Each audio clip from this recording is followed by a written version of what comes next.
Përshëndetje të nderuar miqtë e mi, ja ku po takohemi sërish së bashku për të komentuar pak ngjarje, dinamikat, situatat që kanë ndodhur.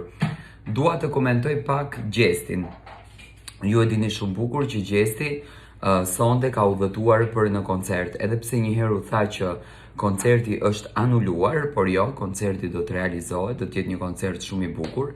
Gjesti është shumë i lumtur sepse me sa unë shoh, ai ka arritur qëllimin e tij ndaq në aspektin profesional, por ndaq edhe në aspektin në raport me dashurinë e jetës së tij me Eglin.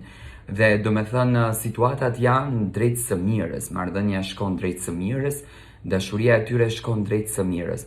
Unë uroj me zemër që të kenë një sukses, unë uroj me zemër që të kenë mbarësi, uroj me zemër që të kenë lumturinë e tyre bashkë, edhe pse nuk na e kanë dëshmuar me foto, por sonte në koncert jam i bindur që Gjesti do bën namin edhe do kuptohet marrëdhënia e tyre. Ne do takohemi pastaj live në TikTok, të gjithë ju që dëshironi të komentojmë, më ndiqni tek TikToku Tirana Lili.